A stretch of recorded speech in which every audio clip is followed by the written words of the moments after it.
चाहती है कि वो लोग कैसे देखे और ऐसे मतलब बचपने वाली बातें। भाई अभी का नीना कहती है तो तुमने कहा ना तुम मेरे को बचाना चाहते हो, बट और वो ऋषि की तरफ देखते हुए कहता है बट मैं जीना नहीं चाहती। अब ऋषि ये सुनकर उसका तो पूरा दुनिया ही बदल जाता है, वो पूरी तरीके से हैरान हो जाता है। ये कहती है तब हम लोग बहुत ज्यादा छोटे थे, हम लोगों को पता नहीं था असल में जिन ने शायद से सही में अपने मम्मी पापा को देखा था, बट वो असल में उसका सपना था। बट वो फिर भी मेरे को लेकर काफी ज्यादा ग्रेटिट्यूड फील करता था। तो लास्ट वर्ड के एंड पर हम लोगों ने देखा था कि नताशा और नीना को जिन मिल जाता है और वो लोग जिन को बहुत ज्यादा डांटते हैं, जबकि अभी का प्रेजेंट नीना ऋषि से कहता है कि वो अभी जीना नहीं चाहती। ऋषि सुनकर पूरी तरीके से हक्का बक्का हो जाता है। आगे दिखाया जाता है नीना के स्कूल को। उन लोगों का क्लास 12 खत्म हो चुका था। इसी के कारण से प्रोफेसर कहता है कि तुम लोग अब तैयार हो जाओ, नेक्स्ट महीने यूनिवर्सिटी में जाने वाले हो, तो अपने अपने फॉर्म को सबमिट कर दो कि तुम्हें कौन सी सब्जेक्ट पढ़ना है, तुम्हें फ्यूचर में जाकर क्या करना है। भाई दिखाया जाता है नताशा, नीना और जीन अब दोस्त बन चुके थे। जब क्लास चल रहा था पीछे नताशा सो रहे थे, टिफिन टाइम हो जाता है, नताशा का नींद टूटता है और वो कहता है मैं कॉलेज नहीं जाने वाली, मैं किसी रिसेप्शन में काम कर लूंगी और उसके बाद पैसा इकट्ठा कर अपना एक बिजनेस ओपन करूंगी। जो कि अभी के टाइम हम लोगों ने देखा है तो उसने कैफे ओपन किया है।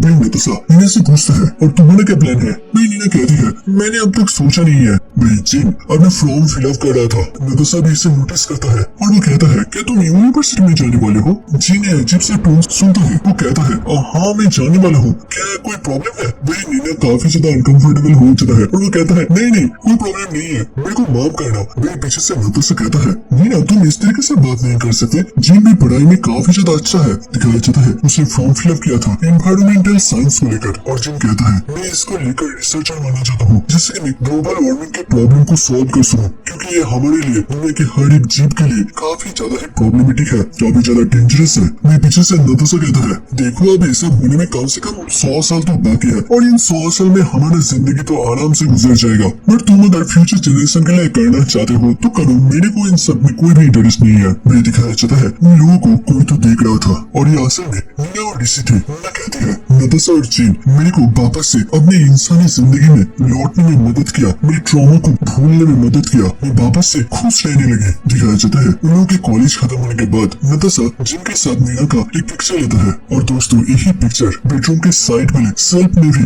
रखा गया था। नीना कहती है मेरे को इन लोगों ने वापस से हंसना सिखाया। फिर एक हफ्ते के बाद क्लास शुरू होने वाला था। दिखाया जाता है टिफिन टाइम में नीना जब कॉरिडोर से चलती हुई आ रही थी, अचानक से उसके सामने एक लड़का खड़ा हो जाता है और ये असल में रॉकी था, जो कि पिछले टाइम जिनको नीना के सामने मारा था। और वो कहता है नीना मैं तुम्हें बहुत ज्यादा पसंद करता हूँ, बट नीना पूरी तरीके से कोल्ड थे। भी दिखाया जाता है बिल्डिंग के ऊपर से अभी का नीना और ऋषि ये सब कुछ देख रहा था और ऋषि कहता है तो तुमने क्या किया। अभी का नीना कहता है क्या करना, ये लड़का जिनको बहुत ज्यादा बुली करता था, इसी के कारण से मैंने ऑफकोर्स मैंने उसे कुछ बोले बिना रिजेक्ट कर दिया। वो लड़का वहीं पर खड़ा रह गया, उसे अंदर से काफी ज्यादा बुरा लगा और इसी के बाद से वो लड़का जिनको और भी ज्यादा बुली करने लगा। बट नताशा और मैं जिनको हमेशा बचा लेती थी, बट वो लड़के के अंदर एग्रेशन धीरे धीरे बढ़ रहा था। नेक्स्ट डे जब वो स्कूल आते हैं, दिखाया जाता है उनके टेबल में बहुत सारे गंदे गंदे चीजें लिखे गए थे। तो पीछे से कोई कहता है मेरे को माफ कर देना। दिखाया जाता है ये असल में जिन था। वो कहता है ये सब मेरे लिए हुआ है। नताशा उसके पास जाते हुए कहता है हे इडियट, तुम्हें इन सारी चीजों को लेकर ज्यादा सोचने की कोई भी जरूरत नहीं है। ये लड़का असल में बावला हो चुका है क्योंकि नीना ने उसे रिजेक्ट कर दिया था। मैं जिन कहता है नहीं ये चीज इस तरीके से नहीं चल सकता, मैं कोई ना कोई इसका सोल्यूशन जरूर से निकल कर रहूंगा। मैं नीना कहती है तुम कौन से सोल्यूशन के बारे में सोच रहे हो, अगर के टाइम तो टीचर्स भी हम लोगों को मदद नहीं करता कि तुम अब मेरे लिए फाइट करोगे। देखो उनका गैंग है, तुम्हें इन सारी चीजों में उलझने का कोई भी जरूरत नहीं है, तुम इन सारी चीजों से दूर रहो और इसी चीज से तुम मेरा मदद कर सकते हो। भाई नताशा कहता है तुम इस तरीके से एक लड़के के साथ कैसे बात कर सकते हो। मैं पीछे से जिन कहता है नहीं मैं फाइट करूंगा जिससे कि कोई भी तुम दोनों को लेकर बकवास करने का हिम्मत ना करे। भाई नीना काफी ज्यादा कोल्ड हो जाता है और वो जाते हुए कहता है तुम्हें जो मर्जी आए वो करो, और यही बोलते हुए वो वहाँ से जाने लगता है। वो घर के बाहर आ जाता है और यहाँ पर अभी का नीना और ऋषि खड़ा था। नीना कहती है मैं इस वक्त को हमेशा मेरे को लेकर सोचता था, मेरे को जिन के अंदर के फीलिंग्स को लेकर कोई भी परवाह नहीं था। दिखाया जाता है जिन काफी ज्यादा ही उदास हो चुका था। अब उसी दिन कॉलेज में शाम हो जाता है। दिखाया जाता है छत के ऊपर कोई कहता है क्या कहा तुमने, जरा दम है तो दोबारा कहना। मैं इसे कहता है देखो तुम नीना और नताशा से दूर रहो, उन लोगों को बुली करने का कोशिश भी मत करना। भाई रॉकी कहता है अच्छा लगता है जिन प्रतिदिन तुम्हारा साहस बहुत ज्यादा बढ़ने लगा है, तुम्हें सबक सिखाने का जरूरत है और आज तो मैं तुम्हें खत्म ही कर दूंगा। भाई जिन बहुत ही ज्यादा ही घबरा गया था, उसका उसका बॉडी थर थर कर कांप रहा था। वो धीरे धीरे छत की रेलिंग के बहुत ही पास तक पहुंच जाता है। निसिन दोबारा से क्लास में शिफ्ट होता है। नीना अपनी सीट पर बैठी हुई थी और वो अपने टेबल से वो सारे फालतू के चीजों को रबर से मिटा रहा था और वो हाथ छोड़ते हुए कहता है, चलो अब थोड़ा सा क्लीन हो चुका है। और तभी उसको साइड से कुछ आवाज आता है। वो विंडो से बाहर देखता है और तभी दिखाया जाता है रॉकी और जेन छत से नीचे गिर रहा था। वो दोनों जोर से चीख रहा था और ये देखकर नीना पूरी तरीके से सदमे में चला जाता है। वो अपनी आंखों के ऊपर विश्वास नहीं कर पा रहा था। बाकी के स्टूडेंट्स ने ये आवाज सुन पाता है और एक लड़की कहती है कि तुमने सुना, और दूसरा कहता है हाँ अभी विंडो से कुछ तो बड़ा सा चीज नीचे की तरफ गया। हाँ कोई बहुत ही भारी सा चीज। और फिर एक गूंगाने का साउंड हर तरफ फैलने लगता है। कोई बहुत ही अजीब तरीके से जिसके रो रहा था। भाई नीना उसी जगह पर फ्रीज हो जाती है। सारे स्टूडेंट्स विंडो से नीचे की तरफ देखता है। दिखाया जाता है जेन फ्लोर पे आकर गिरा था और कुछ टाइम पहले छत का सीन दिखाया जाता है। रॉकी अपने हाथ को बढ़ाते हुए जेन को अपने बालों से पकड़ता है और उसे झकाते हुए कहता है तुम उसके लिए काफी ज्यादा ब्रेव बन रहे हो। तुम्हें लगता है तुम उन्हें प्रोटेक्ट कर सकते हो। और भी बहुत से अनाप शनाप चीजें कहता है और इन सारी चीजों से जेन काफी ज्यादा ही गुस्सा हो जाता है और वो तेजी से रॉकी से छूटकर पीछे आ जाता है। रॉकी भी इसे नोटिस करता है और वो पीछे घूम ही रहा था, बट जेन उसे कस के पकड़ लेता है। उसके आंखों से आंसू गिर रहा था। Good bye. भाई रॉकी कहता है हे जेन तुम करने क्या चाहते हो, बट वो और कुछ कह पाता। जेन रॉकी को लेकर छत से नीचे जंप कर देता है। सारे बच्चों के अंदर एक सनसनी सा मच जाता है। रॉकी अभी भी जिंदा था। उसका एक पैर और एक हाथ टूट चुका था। सिर से खून आ रहा था, बट वो फिर भी जिंदा था। वो रो रहा था। वही दूसरी तरफ जेन का सिर सीधा फ्लोर में आकर गिरा था, जिसके कारण से वो उसी जगह पर अपना दम तोड़ देता है। कुछ टाइम के अंदर सारे प्रोफेसर्स, टीचर्स, स्टूडेंट्स वहाँ पर इकट्ठा होने लगे। मैं नीना को दोबारा से एक सदमा लगा। दिखाया जाता है नीना जिन के फ्यूनरल पर आई थी, उसका फैमिली में और कोई नहीं था, बस उसका दीदा। जिन एक बहुत ही अच्छा लड़का था, बट साइड से नीना के लिए ही वो अपना जान गवा दिया। उसका ग्रैंड मदर भी 2 ही दिन जिंदा रहे, उसके बाद वो भी अपना दम तोड़ दे। इस इंसिडेंट के बाद नताशा पूरी तरीके से टूट चुकी थी। वो उसके बाद अपना कॉलेज और कंटिन्यू नहीं कर पाई। वही नीना का सीन दिखाया जाता है। वो पूरी तरीके से इमोशनली एक पत्थर बन जाती है और वो मन ही मन कहता है मेरा कोई दोस्त नहीं था, मैं कमजोर नहीं हूँ। और वो याद करता है कि जिन ने कहा था कि वो उसके लिए फाइट करेगा। और नीना सोचती है मेरा कोई दोस्त नहीं है, या फिर मैं थोड़ा सा दोषी हूँ। क्या पुलिस मेरे को ले जाएंगे? और उसके दिमाग में कुछ ऐसी ही चिंता चल रहा था। मैं पीछे से आगे के नीना ऋषि को कहता है देखा इन सारी चीजों के बारे में मैं तभी के टाइम सोच रहा था, क्या मैं सबसे ज्यादा बुरा नहीं हूँ? मेरे अंदर वो दिल ही नहीं है जिससे मैं कुछ फील कर सकूं। ऋषि उसको बस देखता रहता है और ऐसे ही 1 महीना बीत जाता है। पुलिस आते हैं, इन्वेस्टिगेशन चलता है, बट कुछ भी नहीं होता। रॉकी घासों के ऊपर गिरा था, इसके कारण से वो जिंदा बच जाता है और कुछ ही टाइम के अंदर वो लोग अपना नॉर्मल लाइफ वापस से शुरू कर देता है। तभी से नीना के अंदर इंसानियत को लेकर एक नफरत का जन्म हुआ। वो साइड में विंडो से बाहर को देखता है और वो याद करता है जिनको जब वो अपनी यूनिवर्सिटी के फॉर्म को फिलअप कर रहा था और वो कहता है मैं इस दुनिया के लिए कुछ करना चाहता हूँ, मैं इस दुनिया को बचाना चाहता हूँ ग्लोबल वार्मिंग एंड और भी बहुत सारी चीजों से। वही नीना अभी के टाइम अपना फॉर्म फिलअप कर रहा था और वो असल में जिन का ही सब्जेक्ट को चूज करता है, एनवायरमेंटल साइंस। ऐसा नहीं था कि नीना को ये चूज करना था, उसको कोई जिन की तरह इस नेचर से प्यार नहीं था। वो बस ऐसे ही इस सब्जेक्ट को चूज कर लिया। दिन ऐसे ही बीतने लगता है। हर महीना काम करो, रिसर्च करो एंड उसके बदले में पैसा लो, जब तक न वो दिन आया। दिखाया जाता है जिस दिन नीना अपनी गाड़ी चलाते हुए पहली बार ऋषि को देखा था एंड वो एक्सीडेंट हुआ था। नीना ने ऋषि को हॉस्पिटल पहुंचाया एंड फिर डॉक्टर ने बताया कि ऋषि अपना सारा मेमोरी खो दिया है, वो बस एक खाली सा इंसान है। नीना कहती है उस दिन तुम मेरे को एक अजीब नजरों से देख रहा था, जिसके अंदर कोई फीलिंग्स नहीं था, बस एक उम्मीद था। नीना ऋषि की आंखों से जैसे कि जिन को ही देख पा रहा था और उसे अपने पछतावे को खत्म करने का एक जरिया मिल गया। और उसी के बाद वो ऋषि का एक गार्डियन बन गया। वो ऋषि का ख्याल रखने लगा और उसी के बाद ये पूरा स्टोरी चलने लगा। और फिर वो व्हाइट स्पेस में वापस से पहुंच जाता है। नीना ऋषि के सामने खड़े होते हुए बोलती है बस इतना ही कहना था, मैं जिंदगी से थक चुका हूँ, मेरे को अभी जिंदगी से कुछ भी नहीं चाहिए। भाई ऋषि हैरान होते हुए ये सब कुछ सुन रहा था। फिर नीना आगे बढ़ती है अपने हाथों को फैला कर और वो ऋषि को हाँ कर लेती है और फिर वो कहती है तुम्हें मेरे को बचाने का कोई भी जरूरत नहीं है ऋषि। दोबारा से ड्रीम वर्ल्ड से बाहर निकलता है जब बराबर के टाइम नीना के बॉडी में स्ट्री ऋषि के ऊपर खतरनाक पंचों का वर्षा लगा देता है। वो मारते मारते भी थक चुका था, पर तभी स्ट्री को कुछ अलग लगता है। दिखाया जाता है स्ट्री के अंदर नीना का जो लास्ट सोल का हिस्सा था वो भी धीरे धीरे गायब होने लगता है। फिर स्ट्री कहता है नहीं नहीं ये जान ही रहा, और वो समझ पाता है ये असल में स्ट्री के हाथों से ऋषि के अंदर एब्सॉर्ब हो रहा है। मैं दिखाया जाता है जब नीना ने ऋषि को गले से लगाया था, नीना कहती है मैं मेरी जिंदगी को तुम्हें दे रहा हूँ, तुम जिंदा रहो और इस दुनिया को बचा लो। फिर वहां से एक बहुत ही तगड़ा सा एनर्जी फ्लो होता है जो देखकर तो स्ट्री भी बहुत ही ज्यादा घबरा जाती है। ये एनर्जी का फ्लो हद से ज्यादा था। सुबह का रोशनी आसमान में छा जाता है और अब समुद्र के ऊपर एक शैडो खड़ा था। स्ट्री दूर आकर गिरता है। ऋषि का बॉडी अब पूरी तरीके से हील हो चुका था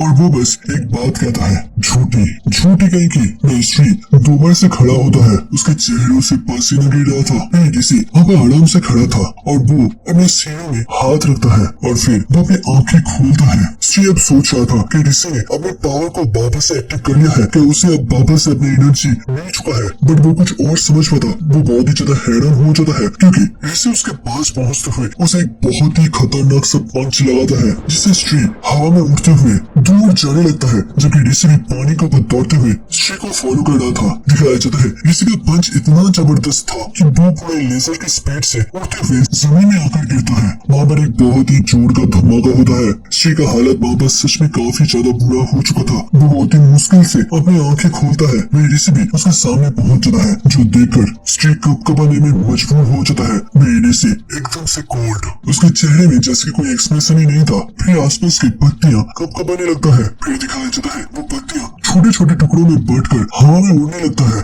आसपास के छोटे छोटे कटन उड़ने लगता है। स्ट्री ये सब कुछ देखकर बहुत ही ज्यादा हैरान हो रहा था। दिखाया जाता है ऋषि के हाथ के ऊपर ये सारे कटोन जैसे कि बुनने लगा था। कुछ टाइम के अंदर ऋषि का हुडी वापस से बन जाता है, अर्थात ऋषि अब पूरी तरीके से प्रकृति को कंट्रोल कर सकता है। उसका पावर का लिमिट अब पहले से बहुत ज्यादा बढ़ चुका है। स्ट्री कहता है तुम करना क्या चाहते हो? वही ऋषि अपने सिर को उठाता है और कहता है तुम्हारे साथ खेल रहा हूँ। स्ट्री सुनकर काफी ज्यादा इरिटेट फील करता है, बट ऋषि उसके चेहरे में आकर एक जोर का मुक्का लगाता है। ये पंच का पावर भी काफी ज्यादा था, बट स्ट्री उसे रोकने में सक्षम हो जाती है और उसे कुछ अजीब लगता है। ऋषि उसके पास वापस से पहुंचते हुए उसके चेहरे में दोबारा से एक घूंसा लगाता है और ऐसे ही एक के बाद एक घूंसा लगाता ही जा रहा था। स्ट्री यहाँ पर जैसे कि सेटिस्फाइड नहीं था, उसको कोई तो खटका लगा था। वो ऋषि को इससे कोई भी फर्क नहीं पड़ता था। वो दोबारा से स्ट्री के पेट में जोर का घूंसा लगाते हुए उसे जमीन में गिरा देता है। वही स्ट्री का चोट जैसे कि हमें पता ही था बहुत ही आराम से हील हो जाता है और वो उठकर बैठता है और वो मन ही मन कहता है अब ये मॉन्स्टर उतना ज्यादा पावरफुल नहीं है। मैं अगर इसके बारे में सोचूं तो हाँ, उसने बस एक ही इंसान के लाइफ फोर्स को सूखा है, एक ऐसे लाइफ फोर्स जो कि खत्म होने ही वाला था, उसके फोर्स को इसने एब्सॉर्ब किया है। बट मजे की बात यह है कि मैं पहली बार अपनी लाइफ में कोई पैरासाइट नहीं हूँ, बल्कि ये बॉडी असल में मेरी है। इसके अंदर में किसी के सोल को छुपा नहीं रखा। इसके अंदर का सोल असल में मर चुका है या फिर इस ऋषि के अंदर जा चुका है और अभी के टाइम ये बॉडी असल में मेरा बॉडी है। उसके बॉडी से काफी ज्यादा ही एनर्जी निकल रहा था। वही ऋषि कहता है मैं नीना की सारी मेमोरीज एंड फीलिंग्स को अब जानता हूँ क्योंकि उसका सोल ही मेरे अंदर जा चुका है। उसने कहा था कि वो जिंदगी से थक चुका है, बट ये सब झूठ है। जिनके फ्यूनरल पर कोई अगर उस दिन सबसे ज्यादा रोया था तो वो तुम थे नीना। तुम जब मेरे को हाँ करते हुए कह रही थी कि तुम जीना नहीं चाहते, तो असल में तुम सबसे ज्यादा जीना चाहती थी, वो भी मेरे साथ। तुम्हारा वो हाँ की इसके बारे में सब कुछ कहता है। वो बहुत ही ज्यादा ही सैड फील कर रहा था। वही दूसरी तरफ स्ट्री अब पूरी तरीके से क्रेजी हो चुका था। उसका पावर अब पहले से भी ज्यादा बढ़ चुका था क्योंकि उसे अब अपनी बॉडी के अंदर कोई भी रोकने वाला टोकने वाला नहीं है। ये बॉडी असल में उसका खुद का है। वो ऋषि के सिर में एक जोर का मुक्का लगाता है, बट ऋषि के सिर से खून निकल रहा था, बट वो अपने पैरों की ग्रिप से अपने आप को रोकता है। ये पूरे सीरीज के अंदर दूसरे टाइम आंसू गिर रहा था। ऋषि रोने लगता है क्यों क्यों हम इकट्ठा क्यों नहीं रह सकते? क्यों जब भी मेरे को लगता है कि मैं खुश हूँ, मैं अच्छा हूँ, तभी ये दुनिया मेरे से सब कुछ छीन लेता है। क्यों क्यों? सिंसिट होता है हॉस्पिटल पर। सिया एक चेयर पर बैठे हुए थे। पीछे से एक ऑफिसर चीखते हुए आता है, प्रेसिडेंट एक रिपोर्ट है। ऋषि, जैन और नीना जिसके अंदर अभी के लिए स्ट्री एक्टिव है, वो लोग समंदर के बीच में फाइट फाइट कर रहा है। और जैसे कि आपने कहा था, हम लोगों ने वहाँ पर कैमरा ड्रोन भेज दिया है, वो लोग इस फाइट को लाइव कैप्चर कर रहा है। वही सिटी के अंदर सारे लोगों को दिखाया जाता है, सभी बिल्डिंग के ऊपर बिग स्क्रीन के ऊपर उनकी फाइट देख रहा था। वही ऋषि कहता है, दुनिया की शुरुआत से कोई भी जीव या फिर इंसान जन्म लेता है और एक टाइम के बाद ये दुनिया छोड़कर चला जाता है, यही प्रकृति का रूल है। वही ये फाइट अगर न्यूज चैनल में भी दिखाया जा रहा था, सभी लोग हर जगह ये फाइट लाइव टेलीकास्ट हो रहा था। सभी का नजर बस इसी फाइट में आकर रुक जाती है। नताशा, ओकासा वो भी इस फाइट को देख रहे थे। दिखाया जाता है श्री का पावर अप ज्यादा होने के कारण वो इसको दीवार में पटक देता है, इससे अपनी आंखें खोलता है। वही श्री अपने फुल पावर के साथ ऋषि के पेट में घुसा मारता है। उसके पीछे का वो पूरा चट्टान टूट कर ऋषि पीछे से बाहर निकल जाता है और डूब खाते हुए अपने आप को रोकता है। वही श्री पागल की तरह हंसते हुए बाहर निकलता है और वो दोनों ही अपने पावर को फुल बॉडी सेल पे एक्टिव करते हुए एक दूसरे के सामने आगे बढ़ता है और उन दोनों का पावर एक दूसरे से टकराता है। वहाँ पर एक बहुत ही खतरनाक सा फोर्स रिलीज होता है। इसे कहता है, मैं और तुम, हम दोनों का ही एक ही सोच था कि इंसान को इस दुनिया से विलुप्त करना है। मैंने अपने मदर को खोने के बाद इसी चीज को अपना गोल बना लिया था और यहाँ पर अगर देखा भी जाए तो तुम सही हो। ये इंसान प्रकृति के पेड़ों को काट रहा है, जो कि असल में दुनिया के हर एक जीव को जीने के लिए खाना, सांस लेने के लिए ऑक्सीजन देता है। उनके वो अजीब से बिल्डिंग्स जहाँ से हमेशा काला धुआं और उसके साथ साथ गटर गटर आवाज हमेशा निकलता है, वहाँ से दूषित पानी बाहर निकलकर फ्रेश वाटर में मिलता है। वहाँ पर हजारों की तादाद में मछली अपना जान खो देता है। इंसान इस दुनिया को अपने लिए अपने हिसाब से यूज कर रहा है और वो लोग अपनी चीजों को जस्टिफाई कर रहा है। पैसों के नाम से, जॉब के नाम से, खाने के नाम से ये लोग बहुत ही ज्यादा सेल्फिश है। अपने अलावा इनको और कोई भी चीज से कोई भी फर्क नहीं पड़ता। दिखाया जाता है स्त्री का पावर ज्यादा था, जिसके कारण से ऋषि दूर आकर गिरता है। उसका पूरा बॉडी के अंदर अब ज्यादा पावर नहीं था, बट वो अपनी आंखें खोलते हुए कहता है, बट मैं फिर भी इनके ऊपर विश्वास करता हूँ। दिखाया जाता है श्री धीरे धीरे ऋषि के पास आ रहा था और वो देखने में अब काफी ज्यादा ही डेंजरस लग रहा था। भाई इनके फाइट ड्रोन से अभी भी रिकॉर्ड हो रहा था। लोग कमेंट कर रहे थे, ये पूरी तरीके से डिजास्टर है। दिखाया जाता है उनके लाइव व्यूज 1 करोड़ से भी ज्यादा चला जाता है। लोग कमेंट कर रहे थे, यहाँ पर चल कर रहा है कि ये लोग मॉन्स्टर है, कि दुनिया का अंत आ रहा है, कि सारे मनहुआ सच है, कि इंसानों के बीच में सुपर पावर है। वैसे लोग फाइट कर रहे हैं, इनमें से कौन इंसान की तरफ से फाइट कर रहा है? भाई कोई कहता है नहीं, ये लोग अपने आप से फाइट कर रहा है। इनमें से जो भी जीतेगा इससे कोई फर्क नहीं पड़ता। इंसानियत को ये लोग जड़ों से खत्म करके रखेंगे।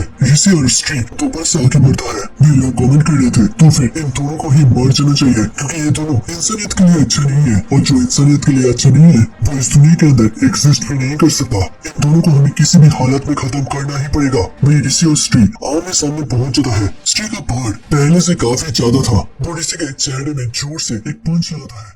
हवा में उड़ते हुए मनी मन सोचता है, मेरे पास पहले की जैसी ताकत नहीं है, मैं कुछ भी नहीं कर सकता। और वो याद करता है अपनी मम्मी को, उन सारे लोगों को, क्रैकेन ऑक्टोपस को और लास्ट में नीना को। और वो कहता है, मैंने किसी को भी प्रोटेक्ट नहीं कर पाया और अगर मैं आज हार गया तो फिर जो होगा इसके बारे में मैं सोचना भी नहीं चाहता। श्री आगे बढ़ता है, ऋषि मारने का कोशिश करता है, बस श्री डॉज करते हुए ऋषि के ऊपर अटैक करता है। ऋषि कहता है, इंसान गलती करते हैं, इंसान फेल करते हैं, बट उनके अंदर रिग्रेट, पश्चाताप है और ये चीज उनको सुधारने में मदद करता है। श्री ऋषि के ऊपर अनगिनत पंच लगा रहा था। ऋषि का बॉडी अंदर से पूरी तरीके से टूट रहा था। वही ऋषि कहता है, मेरे को विश्वास है ये इंसानियत इस दुनिया को बचाने के लिए कोई न कोई सलूशन तो जरूर से निकल लेगा। अब ऋषि का पावर एकदम से जाने लगा था। उसका एक आंख चमकना भी बंद कर देता है। वही पत्थर के अंदर एक जोर का धमाका होता है। ऋषि एक पत्थर से जाकर टकराया था, जमीन में गिर जाता है। उसके पास खड़े होने का भी ताकत नहीं था, पर वो फिर भी अपने हाथों की मदद से उठने का कोशिश करता है। मिस्ट्री कहता है, मानना पड़ेगा तुम्हारे अंदर 300 करोड़ साल का जान है, बट तुम अभी तक जिंदा हो, बट तुम अपने इस पावर के साथ किसी भी हालत में मेरे को हरा नहीं सकते। अब तो बस टाइम ही बच चुका है, बस मेरे को थोड़ा सा इंतजार करना है। तुम किसी भी वक्त अपना दम तोड़ सकते हो। मेरी से अब बुरी तरीके से खड़ा हो जाता है। उसकी आंखों के अंदर अब पहले के जैसा वो ब्राइटनेस नहीं था। मिस्ट्री कहता है, तुम्हारी ये आंख मेरे को बहुत ज्यादा इरिटेट करता है। मैं तुम्हारी इस आंख को ही और देखना नहीं चाहता, तो क्यों ना इसे उखाड़ लिया जाए। और वो अपने हाथ हाथों के अंदर एक एनर्जी को इकट्ठा करता है, एक रेड एनर्जी बॉल को बनाने लगता है और फिर वो कहता है चलो फिर मैं तुम्हें पहले अंधा करूंगा, तो मैं इतना ज्यादा तड़पाऊंगा कि जो भी इंसान इसे देखेगा उसका रूह कांपने में मजबूर हो जाएगा। फिर इसे एक बड़ा सा सांस लेता है, अपनी आंखें बंद कर और हल्के से छोड़ता है और वो देखता है श्री बहुत ही तेजी के साथ उसकी तरफ आ रहा था, बट ऋषि इसे डॉज नहीं करता, जैसे कि वो वहाँ पर इंतजार कर रहा था। श्री का हंसी अब और भी ज्यादा बढ़ने लगता है और वो कहता है तुम मरोगे, बट ऋषि ये सब कुछ जैसे कि बहुत ही ज्यादा ही स्लो मोशन में देख पा रहा था और वो अपनी आंखें को वापस से बंद कर लेता है और वो याद करता है एक छोटा सा ऑर्गेनिज्म, फिर एक चींटी, एक डायनासोर और दोबारा से एक छोटा सा मछली, फिर एक ईगल, फिर एक हाथी, उसके बाद एक इंसानी बच्चा। वह दिखाया जाता है श्री ऋषि के पास आते हुए उसकी आंखों में नहीं बल्कि उसके दिल में सीधा वार करता है। उसका हाथ दोबारा से ऋषि के बॉडी को फाड़ कर पीछे की तरफ निकल जाता है। ऋषि के पीछे से खून निकलता है और श्री कहता है ये सब खत्म हो गया, चलो। ऋषि खांसता है और कहता है हाँ ये खत्म हो गया और वो श्री को अपने दोनों हाथों से पकड़ लेता है और कहता है इतना काफी होगा तुम्हें खत्म करने के लिए, बट बस तुम्हें खत्म कर मेरे को कोई फायदा नहीं है। श्री कहता है तुम क्या बकवास कर रहे हो। वह ऋषि का आँख अब वापस से बहुत ही ज्यादा ग्लो करने लगता है और वो कहता है नीना की जिंदगी। और श्री एक बहुत ही इंटेंस सा प्रेशर फील करता है और फिर ऋषि के अंदर से बहुत ही ज्यादा ब्लू कलर का ऑरा वेव हर तरफ बहने लगता है। श्री पूरी तरीके से इस इंटेंस प्रेशर को फील करते हुए हैरान हो रहा था। उसका हाथ अभी भी ऋषि के पेट की तरफ था और वो जोर से अपने हाथ को खींचते हुए कहता है ये काफी ज्यादा डेंजरस है, मेरे को यहाँ से निकलना पड़ेगा। और वो ऋषि के हाथ को जल्दी से छुड़ाते हुए वहाँ से निकलने लगता है और ऋषि कहता है नहीं तुम यहाँ से नहीं निकल सकते, पहले इस चीज को लो। उसी के साथ वो स्त्री के बालों को पकड़ते हुए उसे किस कर लेता है और ऋषि के अंदर नीना का जो लाइफ फोर्स था उसे वापस से नीना के बॉडी के अंदर डालने लगता है। उसके साथ साथ स्त्री के पॉइजन को अपने अंदर सोखने लगता है। स्त्री कहता है ये आदमी प्लीज ऐसा कैसे हो सकता है, ये किस तरीके का एक इंसान है, बस एक लड़की के लिए इसने अपनी जिंदगी, अपनी पावर सब कुछ कुर्बान करने के लिए तैयार हो गया। मेरी ड्रोन से ये सब कुछ रिकॉर्ड हो रहा था, इसके कारण से सारे लोग भी इसे देख रहे थे। हर तरफ एक बहुत ही जोर का भूकंप हो रहा था क्योंकि ऋषि अभी के टाइम नेचर के पावर का इस्तेमाल कर रहा था। इसके कारण से पूरी प्रकृति ही जैसे कि मायूस हो रहा था, किसी भविष्य के बारे में उसे जैसे कि काफी ज्यादा तकलीफ हो रहा था। सारे लोग इस भूकंप से डर रहे थे, बट नताशा और ओकासा का नजर स्क्रीन से नहीं हटता। मैं ऋषि कहता है मैं एक ऐसा क्रिएचर हूँ जो कि सभी के लिए जिंदा है, मैं सभी के लिए हूँ। और इसी के साथ नीना की बॉडी के अंदर से श्री पूरी तरीके से खत्म हो जाता है, वो अब नॉर्मल हो चुकी थी। मैं ऋषि कहता है मैंने इतने सारे क्रिएचर की जिंदगियों को जाना, इतने सारे जिंदगी बिताई, सबसे बस इसे इंसानी जिंदगी को समझने के लिए। और इसी के साथ ऋषि नीना को अलग करता है। नीना अभी के टाइम अपने होश में नहीं थे, ऋषि उसे गोद में पकड़ा हुआ था और वो जैसे कि वापस से उसी व्हाइट स्पेस में चला जाता है। वो नीना को वापस से देख पा रहे थे, नीना के पीछे से कोई उसे पुकार रहा था। नीना पीछे की तरफ मुड़ता है और वो ऋषि को देख पाता है। वो कहता है ऋषि, और ऋषि भी नीना को कुछ कह रहा था, बट नीना ये सुन नहीं पाते। ऋषि उसे बहुत कुछ बोल रहा था, बहुत कुछ बोलना चाहता था, बट नीना कुछ भी नहीं सुन पाते। वो कहती है तुम क्या कहना चाहते हो, मेरे को सुनाई नहीं दे रहा, प्लीज थोड़ा और जोर से कहो। बट ऋषि थम सा जाता है और वो कहता है मेरे को तुमसे बहुत कुछ कहना था, बट लगता है मेरा अब समय खत्म हो चुका है। मेरा बस एक ही वर्ड अगर तुम सुन पाते हो तो वही काफी होगा। नीना अभी भी ऋषि की तरफ देख रहा था, उसे ऋषि की कोई भी बात सुनाई नहीं देता, बट ऋषि कहता है तुम मेरे को बहुत ज्यादा पसंद हो। और ये बात नीना तक पहुंच जाती है और कुछ टाइम के बाद नीना अपने होश में वापस से लौटता है। अब इस बॉडी के अंदर वापस से नीना का कंट्रोल आ चुका था। नीना देखता है उसके सामने ऋषि पड़ा हुआ था, वो अपने मुंह में हाथ रख लेता है। दिखाया जाता है ऋषि का पूरा चेहरा सफेद हो चुका था। नीना तेजी से दौड़ते हुए उसकी तरफ जाता है। ऋषि!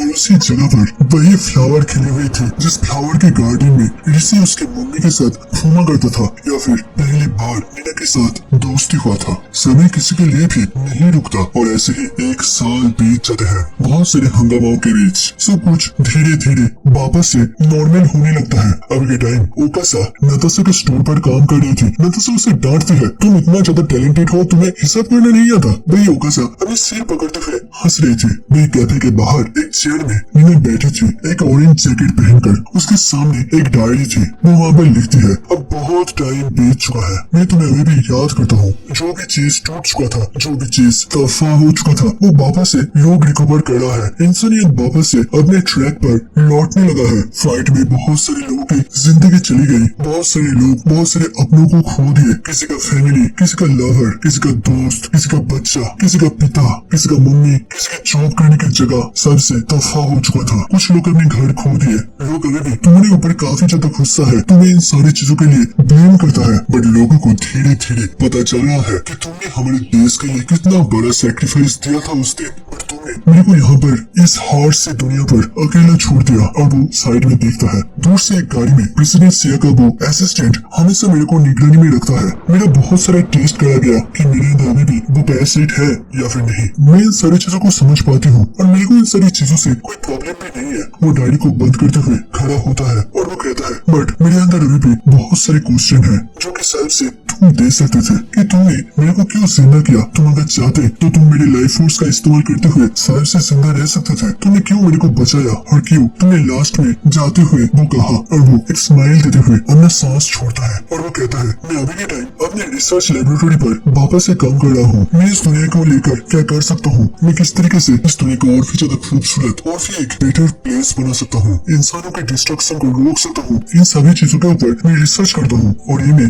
बाकी के फ्यूचर जनरेशन के बच्चों को भी समझाता हूँ। और मेरी कैपेबिलिटीज के हिसाब से मैं इस प्रकृति के लिए इतना ही कर सकता हूँ। मैं अपनी तरफ से बेस्ट कोशिश करूंगा तुम्हारे सपनों को पूरा करने का। ये सोचने में भी काफी ज्यादा डर लगेगा, बट मैं सोचती हूँ एक ऐसा जीव जो कि करोड़ों जिंदगी जिया है, वो अभी के टाइम कौन सा जीव होगा। उसके सामने से कुछ पंछी उड़ते हुए जाता है कि तुम अभी कोई पंछी हो या फिर वो मछली, मेरे को नहीं पता। बट मैं अभी सभी चीजों के अंदर तुम्हें ढूंढने का कोशिश करता हूँ। मेरे को लगता है जैसे कि इस पूरी दुनिया के अंदर तुम फैले हुए हो। ये पूरा दुनिया ही मेरे को बहुत ज्यादा अपना लगता है। ऋषि, मैं बस अब तुमसे एक बार मिलना चाहता हूँ। अगर हो सके तुम जिस भी फॉर्म पर हो, चाहे छोटे से छोटे या फिर बड़े से बड़े, बस एक बार। और वो आसमान की तरफ देखता है, क्या तुम अभी भी इसी दुनिया के अंदर हो? मैं बस तुमसे मिलना चाहता हूँ। वह सीन शिफ्ट होता है और उसी दिन ऋषि के मरने के बाद का सीन दिखाया जाता है। वो एक अंधेरे में अपने दिल के अंदर इंतजार कर रहा था अपनी मौत का। वो कहता है, वो आ रहा है, वो आ रहा है। मैं हमेशा जब मरता हूँ मेरे अंदर बस एक ही क्वेश्चन रहता है कि मैं वापस से जन्म लूंगा।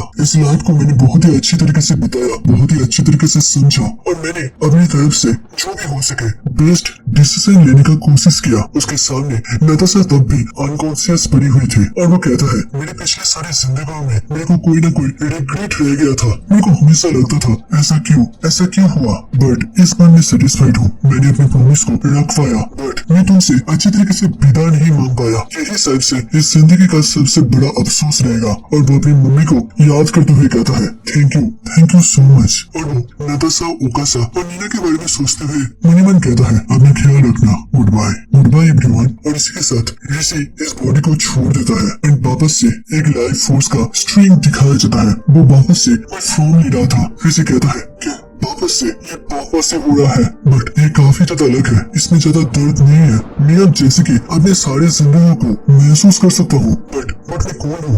ये कौन है? ये तो नीना है। मैं तुम्हें देख सकता हूँ, मैं कौन हूँ? उसका भीषण धीरे धीरे और बड़ा होने लगता है और दिखाया जाता है असल में ऋषि ही ये दुनिया है, ऋषि ही प्रकृति है। तो दोस्तों